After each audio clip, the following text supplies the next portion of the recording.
The broadcast is now starting. All attendees are in listen-only mode. Good afternoon. Thank you so much for joining us. Everyone in this session has been very prompt that was registered to get started. So we're just going to go ahead and kick it off right with our housekeeping. So I think we have most people on the line. So we do have all of your lines on mute to avoid background noise. So you don't have to worry about that. And at the end of this session, we will be giving away our $50 gift cards. That's how we promoted this event. If we were able to do these in person, we'd have a nice catered lunch or support a local restaurant. But since we're doing these social distance, we have some gift cards that Larry and Jay will be selecting our winners and giving those to after the call and giving them a call. If you have questions during this session, your GoToWebinar tool has a questions function. You can just hit the questions button and type a question, and we'll answer those at the end. And with that, I will turn it over to Matt Carstens, our president and CEO. Thanks, Alicia. And I hope Larry got at least a gift certificate to Zips, because that's a good one. So we'll see how we did. Anyway, welcome all of you, and thanks for taking the time to be a part of this afternoon. All of us at Landus appreciate the opportunity to not only talk to you a little bit about some pre-harvest items, but also a little bit of a bigger picture of where we're going and why that's the direction and how that relates back to you as one of our farmer owners. My background is that I'm from Guthrie in Dallas County, so right to the east of all of you. And there we have a corn soybean operation, as well as a farrow to finish hog operation, and a little bit of a cow calf operation as well that is somewhat of a hobby, I guess you'd call it. So I know where you're from and walked a mile in your shoes, and I'm excited to serve, as Alicia said, as your president and CEO. I also want to say that my thoughts and all of our thoughts at Landus are with those that were affected by derecho and the storms that came through. Some of you may have had those impacts both on crops and property, and that's a tough deal to have to go through. And again, we're thinking of you and hopeful things are recovering quick for you, at least from a property standpoint. At Landus, we had a little bit of damage, but nothing remotely close to those of our peer group that had a lot of damage. We did lose 3 bins, but those 3 bins were all going to be condemned and tore down anyway for this season, so no effect on our storage at all. We did have a transfer leg and conveyor that went down, but we're able to patch through that to keep all of the storage in Bondurant, where that leg and conveyor were stationed. We'll still be able to have full access to our storage there. So we were obviously, as you can tell, very fortunate and appreciative of that to be able to be there for all of you and those that, again, are our peer group and where we can help them as well. A couple things you're going to hear about today as we go through this is first, empowerment. You're going to see that in its purest form, and I'll talk a little bit about it after Jay and Larry talk, but I wanted to lead you into that. So as you're listening to different people talk, not folks from the corporate office or Ames, but the people closest to you, because they're the ones that know your business. I assure you, the one you don't want talking about your business is me. These folks know who you are, know about your operation, and they are empowered now to make the decisions and be there for you. And we'll expand upon that a little bit, but I wanted to prelude that so you could really kind of get a feel and a sense for how things are changing at your cooperative here at Landus. And the last is COVID.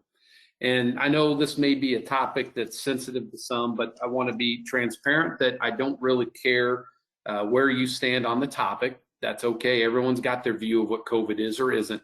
But what I do want you to know is that we are going to take the precautions necessary for us, because losing even one person at a location can be detrimental to us getting through fall season. And let alone you all being exposed to it, or any of your staff on the farm, is not a good day. So we want to make sure that we're protecting not only our employees, but you and your employees as well, to ensure we have a real prosperous harvest, that we're here for you and able to do the things and not being distracted at all by effects of COVID. And again, Jay and Larry will talk about that right now. So Jay, I'm going to turn the floor over to you and enjoy the discussion here with this great farmer group. Thanks, Matt. Appreciate it. As Matt said, Jay Sturtz, Regional Manager for the Southwest Region.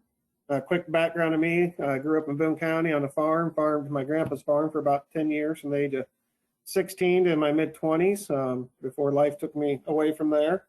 So I know what everybody's going through. It's been one heck of a year, from a perfect spring to what 2020 has given us for this year. So I've 21 years in the co-op realm. So that's the background of me. And with that, I am going to talk about Hamlin today. Mike Lauritsen, for those of you that know Mike, is the location manager at Hamlin Exira. He has opted to take early retirement and go to the work for the city of Exira. Mike is a top-notch individual, high-quality guy, very dedicated to the co-op. It was a very hard decision for him to make, but we wish Mike the best. Friday will be his last day, so don't be afraid to reach out to him and tell him thanks for all we did. I did tell him I was going to have a party for him, but he told me he would not attend, so we're not going to have that party. Talking about Hamlin, not much has changed. Bridget and Christy will still be in there to give you guys great service inside. The team outside of Josh and Robert, sorry, the other guy outside will be there. And Chris Nation, who's been a long-term employee for Landus Cooperative, is going to go down and fill in and oversee the Hamlin and Exira until I get somebody hired. So the only changes in Hamlin will be the COVID. In the office, they ask that if you need to come to the office, please call ahead. They'll meet you outside. They will do paperwork in and out of the window. And also that we did change computer systems, so the scale ticket that you get on the outbound scale will look different. But other than that, everything should be good to go in Hamlin. And with that, I will turn it over to Larry Dries, the location manager for Casey and Adair. Hello, everyone. I'm going to start off with Casey. There will be no traffic pattern changes for Casey this year, but all the beans will be going to the flat as normal, and the corn will be going to pit 1 and pit 2, and everything else will stay the same. At the Adair location, we will take all the beans down to pit 1 again this year. That worked out well last year, so we're going to try it again, see if it'll work out for everyone. And the corn will be split up between pit 1 and pit 2. Everybody loves going to pit 2 and the bunker. We do have a new computer system, so yeah, things are going to be a little different. So have your information into the girls before harvest starts, and we can have your deliveries ready for you. And we have added Brenna Westergaard to the office team, and she'll be ready to serve you with a smile. That's about all I have, Jay. Thanks, Larry. I always got to talk about the harvest meals. We enjoy doing that, cooking those for you guys, serving them to you. We will continue to do that. Last year I actually kept track. So throughout the Southwest region, we serve 1,585 ribeyes, 300 hamburgers, and 100 hot dogs. We don't take complaints, but we will serve you an extra steak sandwich whenever you want one. So if you ever need another one, just let us know. And we look forward to seeing you guys this harvest. Back to you, Matt. Thanks, Jay. That's really good customer service there. We won't take complaints. That's making them feel like owners. I'm so proud of you. No, thanks for what you and your team do. And Larry, appreciate your time and the discussions there as well. I want to talk just a little bit to you all about the direction we're going. And there's a couple pieces here that I think are really important. The first is a word called advocacy. And it's not one that's normally used at the cooperative system, particularly at the local level. That's not a function local co-ops have done. But as you think about advocacy and advocating as us for the farmer owners, all of you, it's actually become essential in what we try to do. And it's essential for two reasons. First is this supply chain that you see on this slide in front of you for those that can see it, all the way from you as a farmer to the consumer. And there are tons of stops along the way, whether we're in the food industry, energy with fuels, data and tech, it doesn't matter. There is a ton going on in our markets today. And this supply chain appears to be getting more complex, at least from the standpoint of consumer requests and expectations, all the way back to you as farmers. So we must make sure that your voice is heard, that you've got a way to communicate the good stuff that is going on in agriculture and dispelling some of the bloggers in their basements in California, New York, or others that want to try to position you in a dark space. But the second reason why advocacy is so important is right here in 2020. Think about all the things that have happened to us this year, from obviously COVID-19 and relief funds for that, the trade war and funds for that, derecho and what's been going on with the funds for those affected by that horrible storm, normal government payments, and on down the line. And that's just this almost first half of this 2020 year. So the stakes are getting higher. And there's more people seeing that farmers and agriculture get this kind of money and are trying to get their fair share of that money. And it's our job to do what we can to stop that, to inhibit the money that should be going to you for advancements into the future, to dealing with some of these one-off situations like COVID and derecho. So we need to make sure that we're doing those right things and that your voice is being heard. A great example of that is during the storms. A few days later, Mike Nag, our Secretary of Ag here in Iowa, reached out to me and wanted to know what he could do for our farmers. And one thing that we've talked about is the corn that's down, that's flat, that has no chance of being harvested. Make sure the federal crop insurance isn't forcing the farmers to go through there, allow them to take a disc through or use some type of a product like a nitrogen UAN with ammonium thiosulfate in and kill those and make them erode more easily into the soil. Those are the things that matter. And we were able to get that, as you're seeing now. That's a part of what's being offered by federal crop and the adjusters that you can destroy, you don't have to run the combine through and all that. So little things matter. And I share this with you because whether it's back to the supply chain or all the different funding sources that are out there, particularly at the government level, we want to hear from you. We want to know what you need, why you need it, how you need it, and to go to work for you. And we'll have that means through our communications and marketing group and our new group of external affairs to making sure that we've got that voice heard and those relationships to carry that through, like the Secretary Nag example. Another thing I want to talk about that fits right under advocacy is our critical success factors. These are the things you should expect from us going forward. And you should hold us to as owners of this company that we're doing these right things for you every day. The first of our critical success factors is without a doubt putting the farmer owners, all of you, in the center of everything we do. What that means is every action, every decision, every step we take is about you and what your needs are. That doesn't mean every decision we do will be perfect for you, because we do have 7,000 farmer owners of this company. But on the lion's share of those decisions, you should feel that connection to this company you own, and that we don't take advantage of that ownership you have in us, that we're earning that business every single day. Tied to that is what we've already talked about with employee empowerment. It takes empowered employees at the local level to do that, whether it's our applicators, our customer service specialists or CSSs, our GMAs, FSAs, it doesn't matter. All of them have the empowerment now to do the job that they need to do for you. No questions asked. Now, they may need to call someone from time to time to gut check something or get their facts completely right, and that's absolutely acceptable. But that'll be done in minutes, not hours or days. We need them to really live in this farmer owner being at the center of all we do. And I assure you, the folks you're going to see and hear from on this call, like Jay and Larry already have demonstrated, are in that vein. Again, I'm not the one you want making those decisions, but my job is to make sure they're empowered and that our board of directors is standing beside us and supporting that journey all the way through. And last critical success factor is one that you might find interesting on the surface, but I'll dig into it a little bit after I talk about the businesses themselves. And that is leaning into the future of ag or innovation in general. We must be able to look around the corner of what's coming, what's going to affect you and our businesses together in the next 1, 2, 3, 5, 10 years.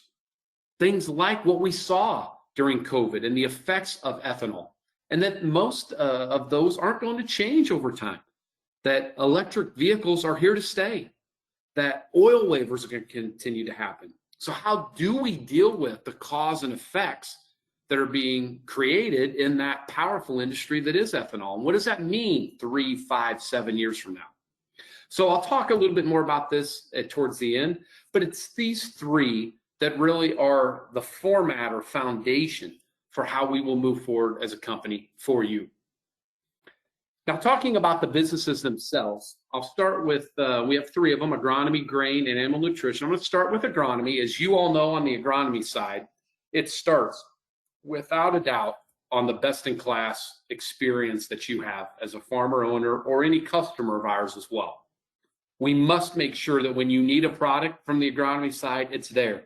When you need application, that we can get there in a reasonable time frame. All the things that must be done to ensure your success on your farm, from profit to overall just work that needs done.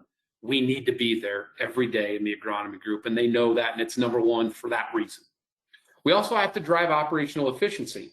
That really helps us go back to point one. But when we talk operational efficiency in agronomy, it's a little different than you might think. For operational efficiency to happen here at Landus, we have got to put more volume in the top of our agronomy funnel. Better said, we've got to do a better job at earning more of the business. And we're going to do that with point one in particular. We also have to realign the supply chain. In agronomy today, there are a lot of different hands or parts of that supply chain that arguably may or may not be adding value. For sure, every one of those hands that are in that supply chain are taking cost and adding cost to that supply chain. That's got to change. And Landus must lead that effort in your behalf, because driving up costs that are unnecessary is not doing our part in helping you and your farming operation be successful. And last, in agronomy, we've got to work with our neighbors. We've got to be better neighbors to them, even though there's times we compete. Some of you support those neighbors for right reasons. And although we want to earn all of your business, we recognize there's parts of that that probably will go other places. How we collaborate them, how we stop building assets that are mirror images of each other with your money has got to happen, particularly in the cooperative system. So those are the four things on the agronomy side. When we move to the grain piece, there's really three that drive their behaviors moving forward. First and foremost, without a doubt, is increasing our origination of grain from you to us. Whether that's in season here in the fall to our elevators, or off season from your on-farm storage to direct to other facilities like ethanol plants or feed mills. It doesn't matter. All of those are important, and we must play a role in every step of that. Now, in the off season on your on-farm storage, our role is a lot less than what it may be in season or in just a marketing aspect of your grain. But we need to be there for all of it. And Sam's going to talk about that in a little bit as your grain marketing advisor here in a minute. We also have to improve operational efficiency on the grain side, like agronomy. But in grain, it's slightly different. It's about grain quality, making sure we keep the integrity of that grain or are able to deal with grain that's damaged like we may experience through this because of the storms this fall in the way that we help transfer and mix and blend or even dry. It's important to note here that transferring and hauling grain is not a sport. And we've got to stop some of that we do here at Landus without a doubt. We need to minimize the drying and the transferring of that grain and utilize our mixing and blending capabilities that we've got. And that's important as we look at this fall season as much as any. And last but not least in grain is expanding our merchandising. What we do with the grain once we have it, whether it's still on farm, but you're counting for our help with local resources or local outlets, all the way to the global market. It's important in our grain business that we think and act globally because it is a global market. I've traveled around this globe and I can assure you, everyone knows about Iowa's commodities and they want them. Your corn, your soybean, they know the value of what you do. And we've got to do our job to connect you. It's just why the cooperative was started, to do for farmers that they can't do on their own, to connect you to India, China, even Mexico and Canada. All of those are important, and we've got to do that every day. But while we're doing that, we also must take links out of that current supply chain. Again, taking the different hands that are in that supply chain and trying to collect money off of it that allows for you to have a less of a price than you should. We've got to push that envelope. Although it creates a little more pain and steps for us as Landus, that's not what you own us for. You own us to do those jobs, and we're up to that challenge. Last is our animal nutrition team.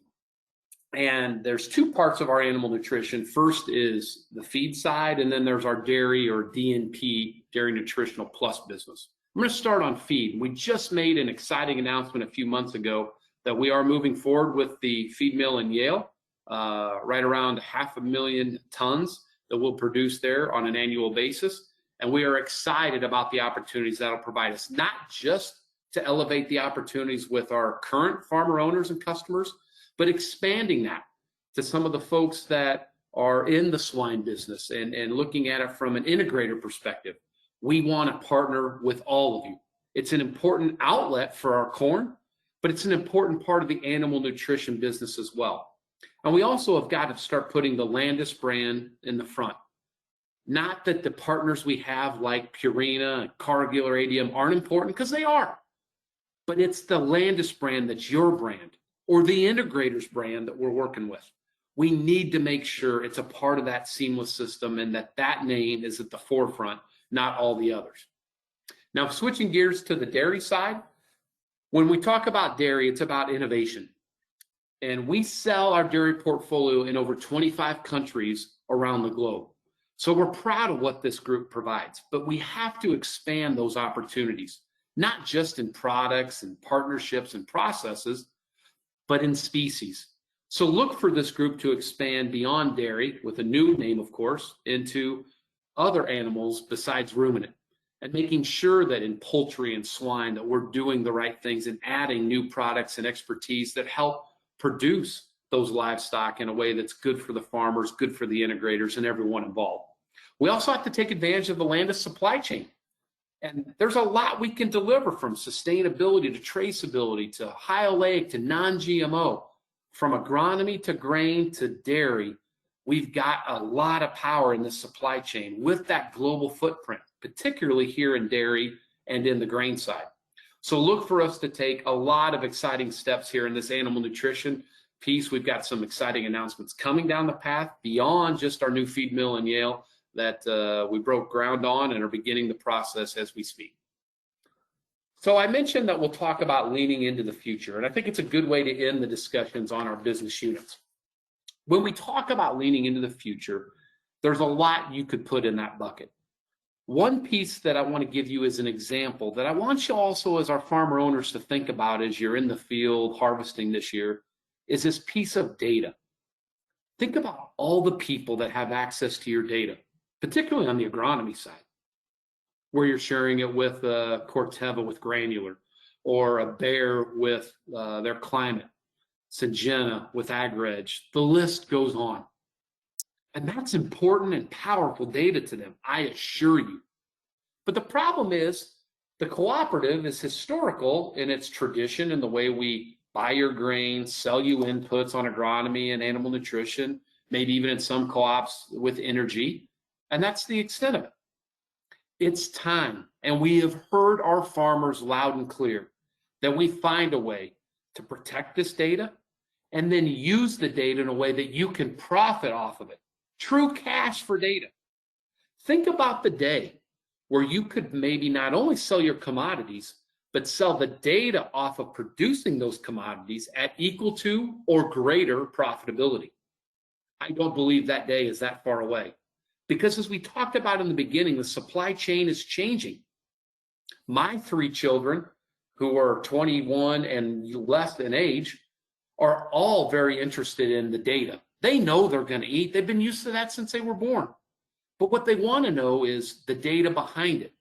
Who was the farmer? How was it produced? How was the livestock cared for? What was the sustainability path? Was there traceability involved? How do you integrate all these things into one movement? And there's no better place to help you as a farmer do this than the company you own here at Landus. So look for us to really step our game up, not just in data, but in also technology. And we're excited to announce a new digital tool for you this harvest that will be coming live immediately. which is the ability to do e-signatures, which accomplishes two very straightforward things. One is obvious efficiencies for you and for us. Instead of having to get out of the truck, come into the location, or have us run it out to your pickup, or whatever the steps have been, now you can sign it electronically through either the customer portal here at Landus with you or the app. Either way, you can sign electronically like grain contracts that not only create the efficiency, but under something like a pandemic with COVID-19, also protects the safety and health of you and us as well. So it's an important step in that journey and another example of how we're leaning into the future through innovation. So I say all these things now to turn it over to what you really want to hear is more about grain and how we're going to get through fall season. So I'd like to turn it over now to your GMA or grain marketing advisor, who is Sam Wingrove. A lot of you know her. And Sam, I'd like you to take the floor and talk about some of the changes and updates and anything else that's on your mind, particularly our crop tour that we're in the midst of right now. Yeah. Hello, everybody. Thanks for joining us today. First off, let's just talk about the grain policy a little bit. I just want to hit on that. You can see the bullet points here on the slide, but also we really didn't change very much this year. Probably one of the bigger changes, the price later for soybeans. So our corn is the same as last year, 14 cents up front and then 3 cents a month after that. Soybeans, we dropped that upfront fee to 8 cents and then 3 cents a month after that as well. And that is good until July 28th of 2021 if you choose to go the price later route with your grain this fall. Other than that, our drying got a little bit cheaper. Everything else remains just about the same. The soybean averaging groups, we did adjust those. So previously we had 3 groups, and this year we have 2. So your wet beans, 14% and above, will be in their own group. But like I said, other than that, all the corn moisture for averaging, all the loads will be together, same as last year. So aside from that, I really just wanted to kind of talk about options for your grain this fall. As far as beyond just a purchase contract, we really have a lot of risk management tools here that the grain team has worked very hard to come up with for our producers. That is an alternative to paying us storage, to price later fees, anything other than that. We do have a lot of options to get you some money up front and keep some price windows open for you. So don't be afraid to ask somebody about that. You know, ask your locations. They can get you in touch with me. Give me a call. We have several people on the grain team that are here to help you out with that. So as always, I think with this year, risk management is going to be very important. Moving on to the crop tour, kind of exciting. We've been doing that this week. It's our first annual Landus crop tour, and we've just been out sampling fields, corn and beans, and trying to see what we've found as far as just doing some counts and taking some photos. And we're doing this across the whole Landus territory. So really hoping to get some accurate data across the entire state in our footprint, just to kind of see what's out there and put some numbers to it. And we will be having a webinar on that as well. I encourage you to join and register for that, because we are going to have some pretty cool things to share. So I think that's all I have for grain. Like I said, don't be afraid to get a hold of me, get a hold of somebody in the department. We'll be glad to help you. Thanks, Sam. Appreciate the update. And another piece of the group, it's already been mentioned, some of these names, but the CSSs, or customer service specialists, the folks that are in the office helping our grain business achieve the results they do. Lynn at Casey, Cindy and Brian at Adair, Bridget and Christy in Hamlin. That's a great team of folks that work beside our grain team and helps make this happen every day, and also feel comfortable continuing to work with them as they are empowered and expanding their ability to assist and help in the grain business and agronomy as we get into that piece of fall, more so spring on that front as well. So last thing for me before we open it up, Alicia, for questions is just my contact information. Although I assure you the empowered employees locally are who you want to deal with, I also want to hear from you on how we're doing, some things that still might be frustrations or areas of improvement for us. And of course, the good stuff that's happening is Larry and Jay and many others are doing great stuff. I want to make sure we get them recognized as well. So my direct line to my office is 515-817-2104. Again, 515-817-2104. Or you can reach me on email if that's a better means for you, which is matt.karstens@landuscooperative.com. Again, matt.karstens, that's CARSTENS @landuscooperative.com. So Alicia, I think we've got some nice time here for some Q&A, and I'm hopeful that you've gotten some from the group. So let me turn it over to you to ask some questions. Yes, thank you. So this has been a pretty common theme, and I'm going to intro it by stating it the way that someone stated it earlier in the week. Are you going to dock me to death? So with the drought and derecho and some of the issues that we're seeing, what can people expect from Landus when it comes to quality? Yeah, thanks for that question, Alicia. I think it's one that, as you mentioned, it comes up quite a bit these days, and it should. So what I'd like to do is turn this over to our vice president of the grain marketing group that Sam has spoke to you from and is a part of, Tom Guinan, who leads that group. And Tom, although docking is a part of the grain business, it always has been, always will be. I think it's important we stand beside our farmer owners, and I know you and your team are living that every day. So talk a little bit about what you're expecting and how you see this playing out with the damage and things that are being cited there. Absolutely, Matt. Thanks. Yeah, I would say even before this derecho, we anticipated some issues, particularly Guthrie County, some of the other counties that have been hit hard with this drought. So we expect a little bit of that to happen already. And what we're asking people to do that have been hit hard, either by the drought or by derecho, is to make sure you're talking with your federal crop folks. They're the ones that are going to make the decisions on what you can do, what you can't do, how you'll get compensated if you have an issue. We're going to certainly try to work with you on a case-by-case situation, do as much as we can. We're going to have some limitations there because there's only so much of that we can handle ourselves without opening ourselves up for huge discounts on the backside. So we're going to work through it and try to stay with the location operations folks, so they're kind of helping us direct that. They're going to direct a lot of that, what they can handle, what they can't. The only thing we would ask is that you get on top of it early. These problems never seem to get better with time. And they definitely, some of these problems get worse once you put them in a grain bin and don't quite air it right or dry it properly. They never seem to go away. So if you've got a really particular issue that is something that's keeping you up at night, make sure you stop in and talk with Larry or the folks at Hamlin. Let's figure out how we can help you with that. We might need to send one of our agronomists out to kind of see how bad that situation is, but we do want to work with you on that. And along with that, the one good thing is if you're suffering through damage, we are averaging that damage together. So, if you've got a load that's on one side of the field that's a little worse than the other and it's not above 10% damage, it'll be in that group that gets averaged down. Maybe we can average that down to where it's a zero discount with some good corn that you've got as well. Yeah, well said, Tom. Thanks for covering all that. And Jay or Larry, I'll ask you, is there any comments you all would like to make on this? Is it your teams that will be grading this and dealing with it? So any comments you all would like to add to the great comments Tom made there?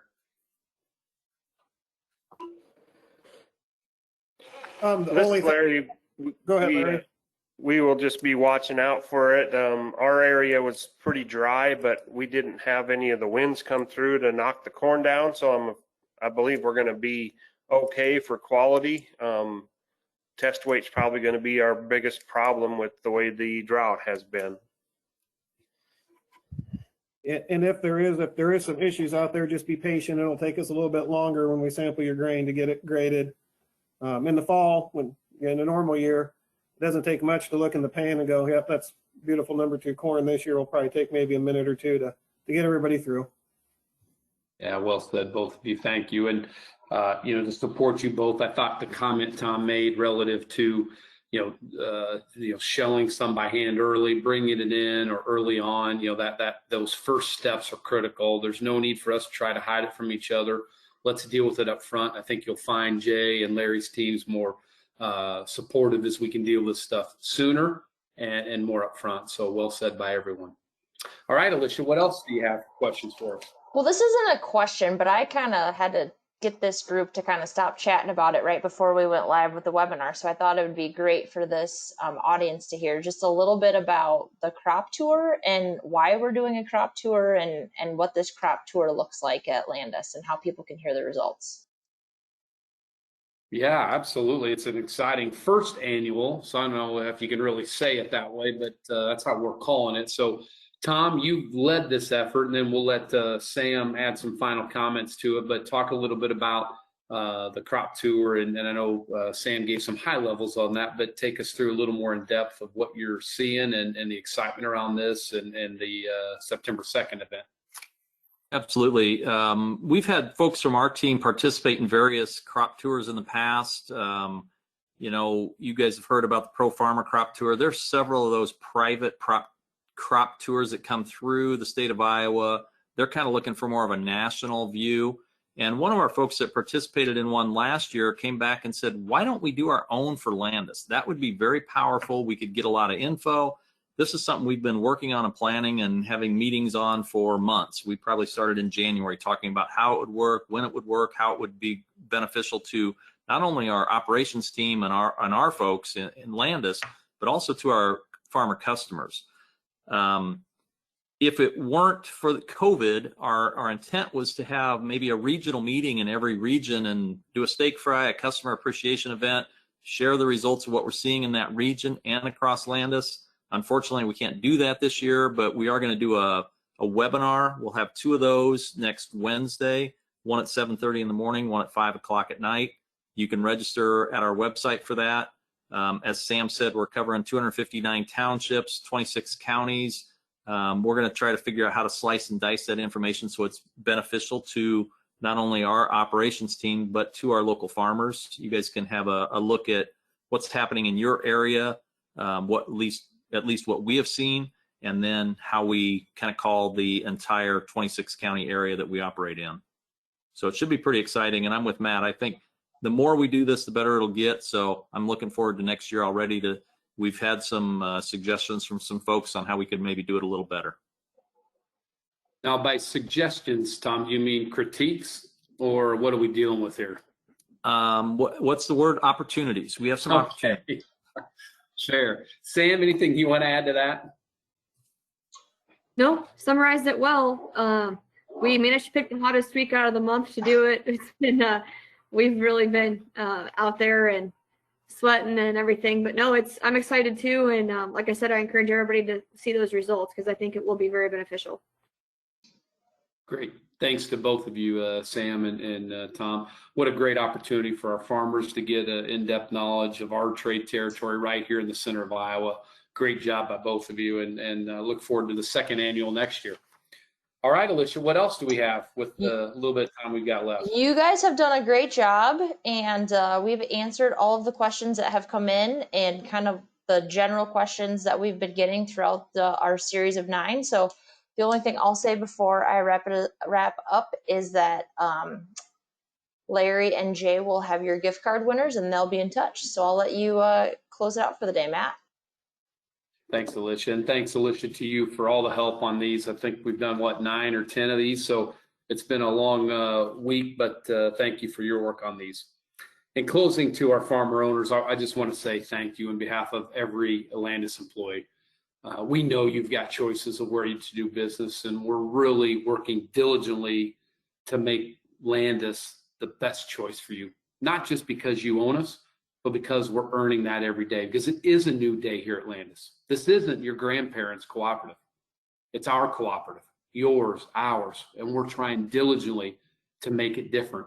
So hold us accountable to our critical success factors of putting the farmer owner in the center of everything we do, making sure our employees remain empowered, and that we are leaning into innovation and where things are going in the future to help guide you and give you runway to help adjust and deal with some of these changes that continue to become our way in every industry, and ag's no exception to that.